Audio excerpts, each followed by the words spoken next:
પ્રધાનમંત્રી નરેન્દ્ર મોદી વડોદરા પહોંચ્યા છે। વડોદરાથી પીએમ મોદી કેવડિયા પહોંચશે। બાય રોડ તેઓ કેવડિયા જવા રવાના થશે। ખરાબ હવામાનના કારણે તેઓ બાય રોડ જશે। PM Modi by road Kevadia જવા રવાના થશે। હેલિકોપ્ટરનું લેન્ડિંગ શક્ય ન હોવાના કારણે નિર્ણય કરવામાં આવ્યો છે। પીએમ મોદી ગુજરાતના 2 દિવસના પ્રવાસે આવ્યા છે।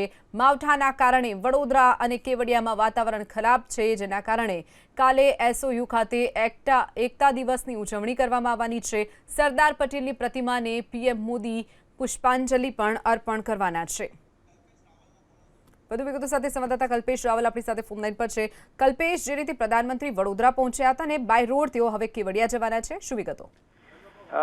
તેઓ વડોદરા એરપોર્ટથી હેલિકોપ્ટર મારફતે કેવડિયા જવાના હતા, પરંતુ જે રીતે ગુજરાતમાં વરસાદી માહોલ છે અને ત્યાં પણ અત્યારે હાલ વડોદરામાં પણ વરસાદ વરસી રહ્યો છે, એટલે પ્રતિકૂળ હવામાનના કારણે હવે હેલિકોપ્ટર મારફતે નહીં જઈ શકે, પરંતુ બાય રોડ તેઓ કેવડિયા જવા રવાના થઈ ચૂક્યા છે। કેવડિયામાં આજે સાંજે વિવિધ પ્રકલ્પોના ખાતમુહૂર્ત અને ભૂમિપૂજન અને લોકાર્પણના કાર્યક્રમો છે। લગભગ 1200 કરોડના વિકાસ કાર્યોના ખાતમુહૂર્ત, ભૂમિપૂજન અને ઉદ્ઘાટનના કાર્યક્રમો છે તેમના હસ્તે થવાના છે અને આવતીકાલે એકતા પરેડમાં તેઓ ઉપસ્થિત રહેશે।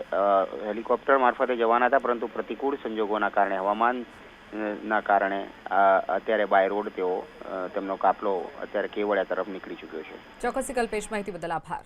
તો ખરાબ હવામાનના કારણે પ્રધાનમંત્રી બાય રોડ કેવડિયા જશે। પહેલા તેઓ હેલિકોપ્ટર મારફતે જવાના હતા, પરંતુ જે વાદળછાયું વાતાવરણ છે જેના કારણે હેલિકોપ્ટર મારફતે જવું શક્ય નથી, જેના કારણે તેઓ બાય રોડ જઈ રહ્યા છે।